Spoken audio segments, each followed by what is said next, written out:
Welcome to the meditation, the speaking, and the awakening podcast. And you'll understand later when you hear the discussion. I'm going to get the listener to kind of explain a bit more about herself, but she's known as, and I hope I do it justice, Wa, the Queen. Please welcome to the show. Thanks for having me, Rog. Gao Motsemme is my name. And I just want to start this by greetings. I normally do it in my native language. And for me, it just activates that ancestral presence. And dumelang lokai. And dumelang in direct translation, it means agree. Lokai is where are you? So my question when you are here listening, I just want to know, what is your intention and what is it that you are agreeing to every time, whether you hear the word meditation, whether you hear speaking, whether you hear awakening, what is it that is coming through? And with you locating where you are, I just invite you to be present with us. And just for this moment that we are together, choose to be in your body and don't tell your body what to feel or what to hear, but allow your body to communicate with you. Listen and feel those sensations, those twitching, whatever that is. And I come from Botswana in Southern Africa. I've been here in Germany for 10 plus years. And I'm grateful to be here on this journey. And I'm just curious what will come through in this moment. Thanks for having me. No problem. So, I mean, I've kind of seen and read like your story, but let's kind of go from your origins in Africa and how things kind of developed, how your childhood and exactly what happened and how you led you to get into Germany as well. Awesome. Yeah, I come from a very traditional African family. And I say, when I came through, I just came with this knowing that I'm the queen. And I was very unapologetic about who I am. And only to find that, according to the culture, the family, the societal beliefs, there are certain things that someone is not supposed to be. You have to follow what you are given. And that is basically my childhood, where I was called different names, crazy. And my mom kept on saying, you are not like my other children. So as much as I thought at the time that I'm being my unique self and I don't care what other people say, but I realized with time that somehow there was an underlying feeling of not being accepted. There is a wound that I created life from. And for me to know that is through my life experiences. When I look at my relationships where it's more wanting acceptance and not fully being accepted, because if you don't accept yourself, you're going to attract people who also accept you at the level that you accept yourself. So I was in toxic relationships, not only romantic, but also at work, where there was a relationship that was ongoing with my boss. And I would say it was more the same relationship with my mom that I was playing and being picked up on and all that. And I went through that trying to, at the end, I just learned to suppress who I am and be the people pleaser, not say what I want, doubting myself. And it's not a great place to create life, but at some point, because even when you're talking about who we being, when you are denied who you are, eventually you focus on what everybody is saying or who you have to be. So I was an accountant and I didn't like accounting. But somehow when the company I was working for was downsizing, I just felt my soul dancing. I was excited, even though I didn't know what I was excited about. It was scary, but it was also exciting. So I took that opportunity to opt for a separation package. And that was the beginning of, I would say, freedom. But at times when you want freedom, we want freedom, but we don't know at what expense it would come with or what is it that would cost us. Because at times for us to release who we are not, it's going to take, we need to develop some muscles. So through that, losing my job, my corporate job, which was also my identity. So as much as I was excited, that's what I identified myself with. That's what I esteemed myself with when I got into the society. So losing that, it kind of like created an opportunity or a crack where my ex came through and even went to court because I was not working, went to court and started fighting for the children, which I lost. And yeah, I was separated with my children for 5 years. And that was a very painful situation where I felt powerless. I didn't know who I was because losing my job, at least I had my children, where it was kind of like my source of strength. And we say this, my children are my strength, and I'll do everything for my children. So when that was taken away from me, I started questioning who I was. And through that came this work that I'm doing, because the question that came through, which came through just me writing, was who are you without your parents, without your mother, without your father, without your career, your job, without your religion, like everything that we identify with. And at the end, who are you without your children? And that was the moment where I just started crying, and I was like, but who the heck am I? And I was led to this work that I'm doing. I was led to my purpose. So through that pain, this purpose came through. I found myself. It's something that I'm working with at the moment as well. We've set up a thing called Brain Gym Fitness because a lot of people, they work in the gym, but not about themselves and looking in. And it's like the question you just said, who am I? What's this about? Instead of conformity in life, because like the way we've discussed this, like we go through school, and how are you a good student? You conform, and you're told sit down and be quiet. And then it's the same in the job, just like what you went through, and everything is like that. And some people, they never snap out of that, and it's liberating when you do. And like I love the way that you're helping more people to do that. So with, I mean, I understand, like, with not seeing your, so was it that for 5 years you didn't even see him, or was it that you were only getting limited access that with your children?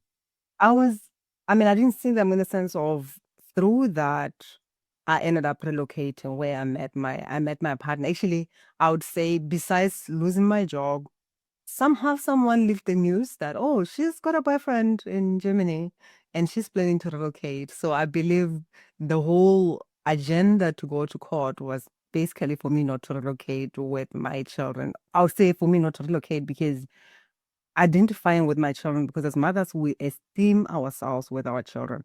So my ex kind of knew, like, when he stops the children from relocating, somehow it's going to affect my relationship. I'm going to end up staying back home, So, but I decided to be courageous and say, you know what? For me to be able to give my children me, as in like they're loving me, not them getting my emotional instability, I get to bite the bullet and just go. So I was back and forth with lawyers appealing and all that. But it was more like visiting, like for 2 weeks and then coming back. Even for that visiting, it was still, I would say, a painful process where the children had to be crying, Daddy, let us go to mommy, I have to beg him. So it was that kind of thing, but they were not allowed to visit me at all. And I would just go there when I was visiting. And still, like I said, it was like, oh, you're going to be with them for only 2 days. I'm giving you 2 days. And then, yeah, it was a very traumatic, draining process. And because that's not kind of unique now. There's a load of, I'm in, like, my child is 10, and like we got divorced when the child was just 1. So I know what it's like. But I've seen a load of kind of friends as well. And it's bad enough when you're in the same kind of city. But a lot of people, they move to the opposite side of a country or across the pond. And not only is it traumatic for you, but the children as well, because like the child doesn't want that. But the other thing is, it's a kind of catch-22, because I have tried to make a relationship work when you know deep down it's not. And I think that's worse for a child, because they're surrounded in kind of like, whether you call it toxic relationship, negativity, where it's not going to get better, even though if you try, and you just know there's times you kind of know. And it's a hard one, but it's like I think a lot of people now might judge you for that, or they judge me for what, but it's like, you know yourself what's right. And like, I know my child, like it's just the time that I spend with him. I have equal custody, but it's like, how do you tell the people now that are going through that? Because now it's a lot easier kind of looking back over the years and going, than when you're in the moment, because it is so painful in the moment. And I just like to know what you would tell people that are currently going through this. That's a very good question. Actually, I'm getting chills because the truth of it is people will judge you. So there is an element of shame. And you try to explain to people, this is the situation. But no matter how much you explain yourself, people believe what they want to believe. They don't care, whatever, because they perceive things through their beliefs. But what is important is what is expansive for you. Because I still remember, for me to finally draw that conclusion that I'm better off out of the country, there was a moment where I went to my children's school. There was an activity that was going on. So I went there, and my children were there, and my ex-boyfriend was there with his girlfriend. And here's the toxic situation, or even more of the dysfunction. His girlfriend at that time was the sister-in-law, someone that I thought was part of the family, but apparently was a girlfriend. So sister-in-law slash girlfriend. So I was there with the children, and there were a lot of things that were being said, even about me, because my children are mixed. So it was kind of like, oh, we are the right family. Look at your mother is dark. And at that event, the whole time, the children were with them, and I was walking by myself. It was a walking activity, creating some sponsorship and all that. So I was by myself, and I felt so out of place, so lost. I felt childless, even though I was with my children. And that was a moment when I realized that, because at that moment, when I come back to after the event is done and I go back with my children, I'm like, what was that? Why did you guys all along, you didn't even bother to consider that I'm there as a mother, you're not with me, and all that. And it's kind of like, oh, mommy, sorry. And then all that they're getting this side, that getting that side, it creates, even me as a mother, I start getting angry with them. They don't understand, they don't even know who to listen to. So at that moment, I realized that my mental state right now, they're fucking up with my mind and everything. And I'm not in a position to be the best mother for these children. Because the truth of it is, at the end of the day, when all is done with, the children are going to need somebody who is stable and emotionally available to hold space for them. At times we can be present as parents, but we are being toxic because of the pain that we are going through. So take care of yourself first. Nurture yourself, be in a state where you can provide a better environment. Because if you are pulling, the other one is pulling, pushing, push and pull. What you're doing is like you are separating those children or that child's aura in half, because it's also a conflict for that child. So what would you want for your child? Would you want your child to learn maybe the other toxic part, if at all you feel that the other side is toxic, and at least find stability by you? And I remember the question that came through along my journey when I moved, but at the end of the day, my heart was not here. No matter how beautiful, whether I went to Paris and all these places, every time I saw something great, I was like, it would be nice if my children were here. And I remember my higher self asking me, why can't you find joy where you are at? Why can't you find joy in that moment? And she said, the problem is you think these children belong to you, but they don't. They belong to God. They are also on that soul path. They're on that journey. Are you willing to find your own purpose? Are you willing to find your own joy? Because you may be where you are, but what if you are meant to be the light in those children, wherever that they are at? And at times we can be in a same physical place with the children, but instead of being the light, we're being the dark. And it doesn't serve our children. So if you are going through this, what I can say is, make sure you take care of yourself. Make sure you find healing within you. Like I was told, you need to do the work. And one of those work is forgiveness. And I'm not saying, okay, fine, sit down and say, okay, fine, I've forgiven. Because at times we rush to say, oh yeah, I've forgiven that person. Is it true? Because I remember when I was told you need to forgive, I was like, you fucking crazy. Whoever you say, like, you are insane. Forgive. You know really what is happening? You know, and at that moment I was vulnerable, I was raging, and I said, no, I'm not gonna do that. The next question was, but do you want to be with your children?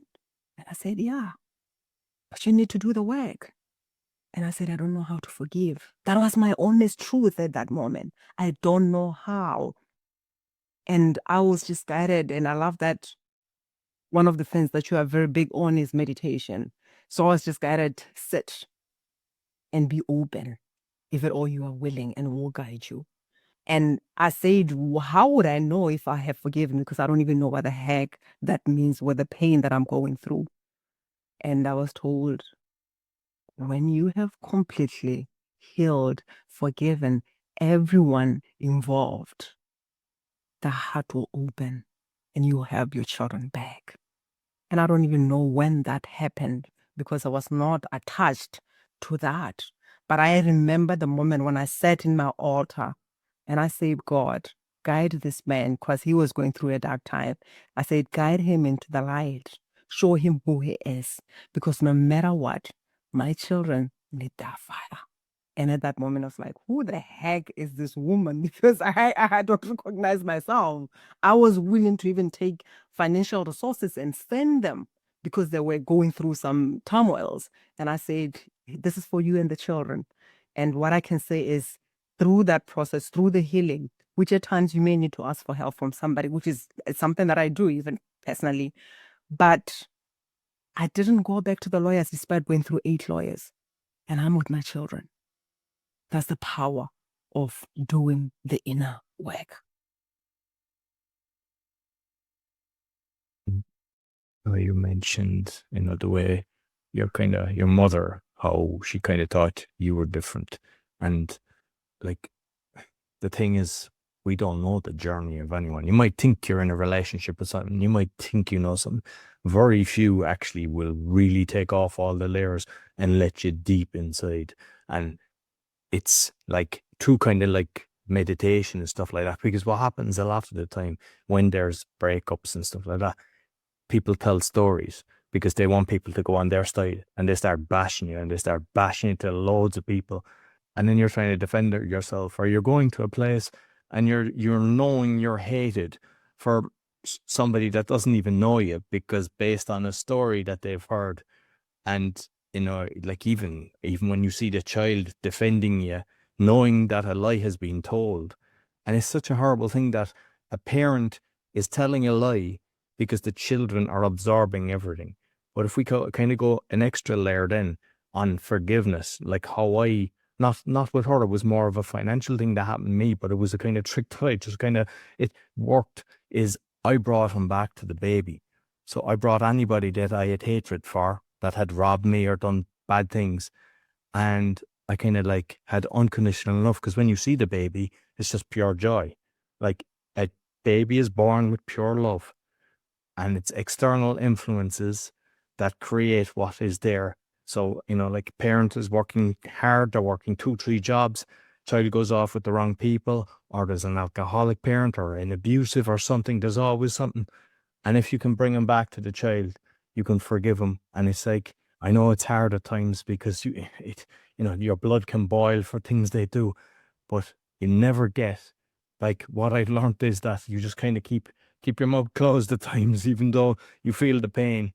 But the more that you, like what you said, you gave financial and you wanted to help, the more that you just ooze love with whoever it is, it's actually, you end up kind of not having the pain that you would have previously had. Absolutely. I just love all of that. And it's that and more because like I was told, this others are the children who are on their soul path, you know. And for us to have a child with somebody, definitely at a soul level, there is an agreement that was made. That's why they chose both parents. And as a child, even us, when we are born into a family, there is a lineage, there is some experiences, some lessons, there is something, even whether we call it karma, that needs to balance, So we are born into these templates that somehow at a soul level we knew that it's going to be challenging, but I'm going to remember who the fuck I am. We were committed and said we're going to remember. So when we look at the oneness, which is who we truly are, when we move from that separation consciousness to that unity consciousness, all that is happening outside of us, even that particular person that we may hate at that moment because they're doing whatever that they're doing, but there is an aspect of us that fell in love with that person. The question is, what attracted you to that person? I laughed when I was asked this.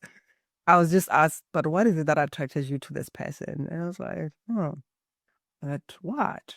But when I go to the core, I realized that the same wound where I felt not accepted, I was looking for acceptance. And at times, looking for that acceptance, I'm going to look for something where we resonate with each other. Like, it's quite interesting because when I look at my ex, and like one thing, I saw potential in him, but I knew that it was not unleashed at that moment. And because I was young, drinking, smoking, and my family was very traditional, and his family it was the other something else. Like they were not that much judgmental. His mother was smoking and all that. So I felt like, okay, with this family, I can smoke, I can do whatever that I want. So I don't have to hide and all that. So it's kind of like something so stupid like that. But for me, that was like who I was at that moment, and I wanted to belong. So it was that. And we got that. So at times when we hate and let me we lock somebody somewhere in darkness or we send them to hell, whether it's by doing something or we just affirm that God will see them or whoever the higher power that we perceive as. What we are doing is we are shutting an aspect of us that fell in love with that person, with them, wherever the hell or whatever that we're saying, where we look in them or those labels, it's a part of us that is locked with them. But when we get to combat within us and find that part that fell in love instead of blaming ourselves and just loving ourselves because we didn't know any better. And all we wanted is love. All we wanted is acceptance. Because everyone wants that. No matter how wounded somebody is, we are looking for love. And at times we need to look for it within us. And here's the thing, even when because there was a part of that alcoholism in my first relationship. We were not married, but we had 2 children together. And I got married and I had a child with my now ex-husband. And when things didn't work out, there was a part of me that was kind of like feeling like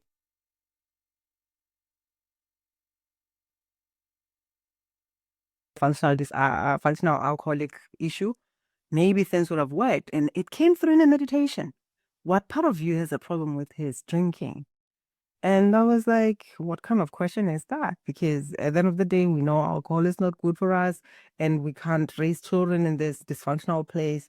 And at that moment, I just had this download. And I knew at that moment that it was not him. I was looking for somebody with the dysfunctional alcoholism and all that because that's the love that I was exposed to.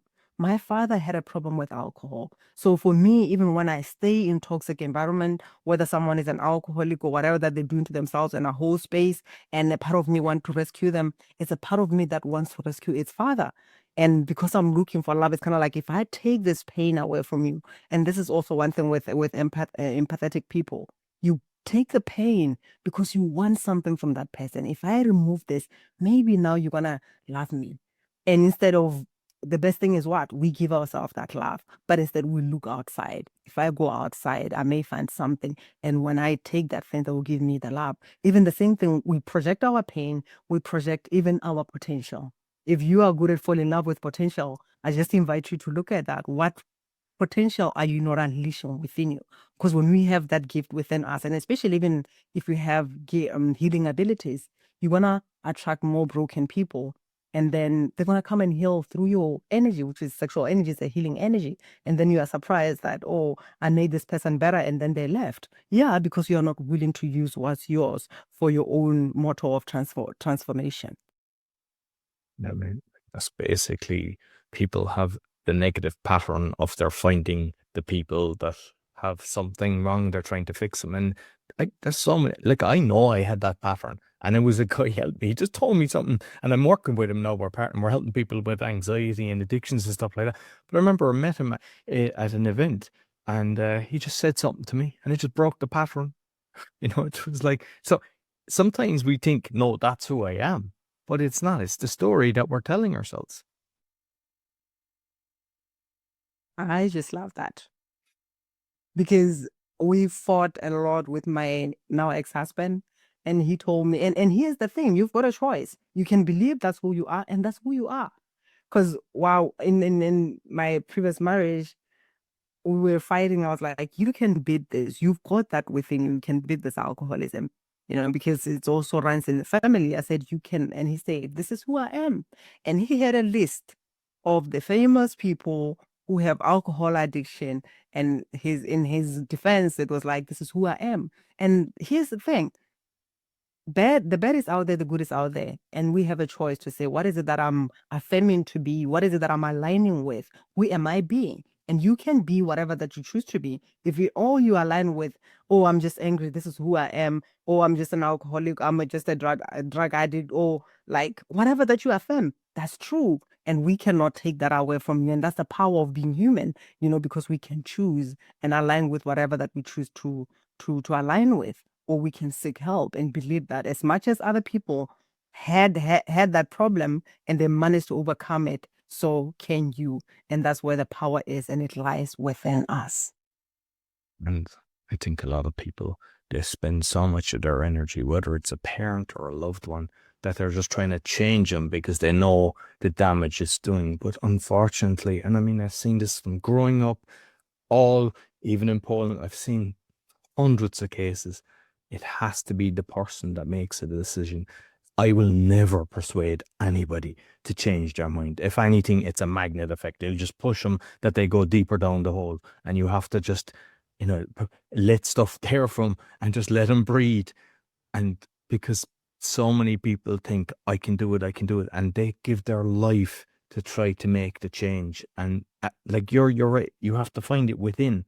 And I think sometimes by you doing that, your partner or whoever, the parent, they can see the brighter you. And that might be the time that it inspires them to change, because they realize you're having such a good life, you're so happy and everything, I'm in a dark place, and then they can change. Whereas some people, they never get to that light stage because they're spending all their energy trying to change the person. Oh, that's huge. That's huge because it's a problem that is, and even when we go back, it's still, like I said, generational inherited patterns. How has it been? Like, for instance, where I come from, for a woman who is willing to go through thick and thin, whether the men cheats, the men have children outside, or whatever that happens, and you stick with it, it's kind of like this is really a marriage type kind of woman. There is that status, there is that role that people just give you to say, oh, she's a woman and a half because she can go through all this. But at what expense is that coming with? It costs you a voice, it costs you a name, it costs you identity. And what you're doing is you are carrying the generational patterns and imprints and putting them ahead of you, even ahead of your children, even the belief that I'm doing it for my children. It's totally nonsense, because the truth is we can't save anyone if we allow them to take us down with them. And it's also, even when it comes to respecting the other's path and soul, because we go through shit. I went through shit. It was hard. I had to question my sanity, even when it comes to my path of being a healer. That's one of the things that my ex-husband didn't, I would say, approve. For him, it was like, you are really crazy because this shit doesn't exist. The only thing that exists is science, and all this nonsense is just it's just a fantasy. You need to snap out of it and just be the woman that I met. So that was his truth. But I know my truth. So I had to stick with what I know is true for me, not what he says. I had to respect my path and ask him to respect my path, and I had to respect him. And respecting somebody's soul path is also understanding that there is that God within them. And there is a reason why they chose what they chose, as in like the family that they were born in, as in like why the experiences that they went through happened. And for us to empower them is willing to know that who you are can find itself as I found myself. Because when it comes to the lessons, even when you're talking about being intuitive, it's a gift, but at the same time, we develop that often when we are in a dysfunctional family, where it's kind of like you have to survive. It's a survival skill at the core of it.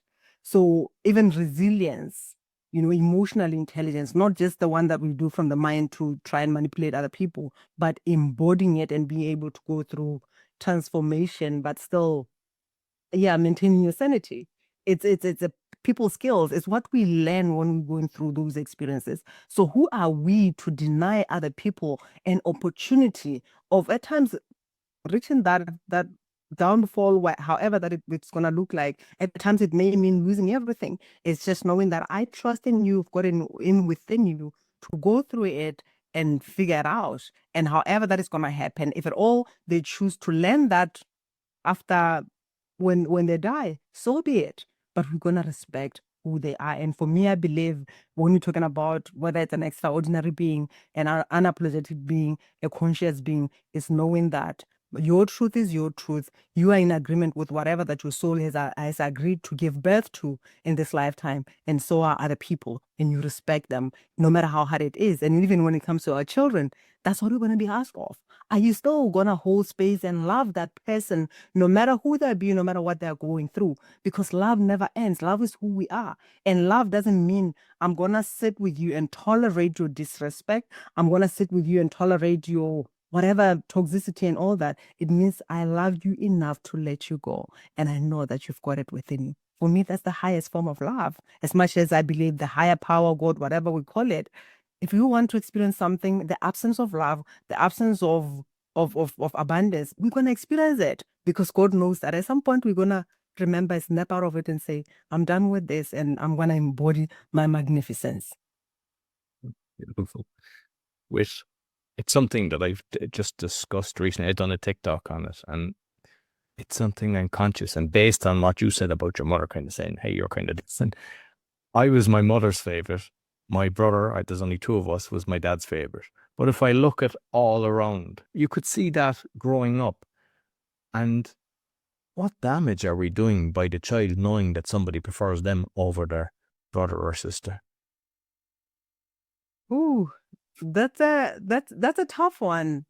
That's a tough one because on the other hand, especially even when you look at the true principles, which is like the feminine and the masculine, right? So it depends at the same time as like who is more dominant and the child is still gonna I'll call it the limping energy, where when I look at that energetic field, it's more like the other one is empowered, or either the masculine or the masculine, the masculine or the feminine, depending on who influenced them, and the other one deprived them of something. So when there is that separation, obviously, if at all the mother loved you, then the father didn't. There is a part of you that is more nurturing the feminine because of the person that loves you, and somehow the masculine part gets to be wounded somehow. There is a part of you that doesn't feel supported, and it affects our wholeness. Because when it comes to who we being and what we creating, we need both the balance of the feminine and the masculine. So it causes that wounding in a child in terms of the fully development of the wholeness or the integration of the feminine and the masculine energy. Yeah. And I mean, just based on sometimes the woman has more masculine energy and the man has more feminine energy, and it's kind of finding the balance. Yeah, that's true because it doesn't mean when you're talking about masculine, it's whether a man or we both have them, and you can come from a family like both parents were there, but then the mass at times it's quite interesting because at times when a woman is more assertive, working and all that, somehow they kind of like being more masculine, and then the man is more yeah, kind of like the She masculine takes the testosterone out of him, and she yeah. yeah. Yeah, and the masculine is shut down. And I remember I went with two ladies that were sisters, and their masculine was wounded in the sense of their father was not active, was not speaking, like the mother did whatever that they did. And at the same time, here's the thing, even that's funny. It's not like that masculine was wounded because somehow they felt sorry for the father, and it's kind of like they wish the father could be more, assertive and speaking, but he wasn't. And they also hated the mother because it was kind of like dominant and wanting to decide for them and all that. So what it caused, especially when it comes to the inner child, there was that inner child that doesn't feel safe and that doesn't feel loved, because as the mother who, when you look at it, it's more like she has more of the nurturing energy, but because she was operating from the feminine, she didn't love the children much. It was more like empowering them in terms of education, but they felt unworthy. Their inner child was not safe. They got into relationships where it's the other way around. Now the man was more dominant and I would say abusive, and still it continued with that I'm not safe energy, I'm not loved energy. So it doesn't only damage the feminine or masculine, it can damage both, especially if there is that resistance. Because at times we resist when we want some attention from somebody and they're not able to give us, whether it's work, because even when you're talking about trauma, people think that it's like something big has to happen. But at times it's like somebody who is busy all the time, working all the time. And for the child, it's kind of like, I'm not important. So work is important. Or even money is more valuable than me. And I find that with children, when we get to work together with adults, the inner child is resisting that money, that work, or whatever. It's kind of like, I don't want to do it. It's what took from me the love that I needed. So it's a challenging it's a challenging situation that still requires us to go within and look at both aspects and heal, but most importantly, interpret the inner child. Because at times we look outside, blame the parents, look at what's wrong, but are we old enough and responsible enough to now take care of our inner children, mother or parent our inner children? Because if we don't and we're busy blaming and chasing everybody, we're giving away our power to the same people that we may have exchanged our energy with. Like take my energy, my life force energy, and I'm gonna take your pain, your burden, because maybe when I have this, you're gonna love me. And then as an adult, you're still busy looking outside. Your inner child is here. She feels abandoned. So you are doing to yourself what they did to you. You are giving your power away as an adult because you are still looking outside. And at times it's flipping interesting because the parent may have died, but the inner child, the energetically, that aspect is still following the parent who is on the other side. There is one guy who I was working with, and it was quite interesting as we started to work together. At some point, I kind of like saw him, and there were people who were having conversation.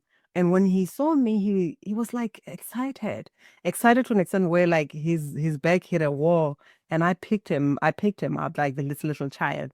And the mother was there, but the way it was appearing, it was like on the other side. The mother's not even aware that the little child is there.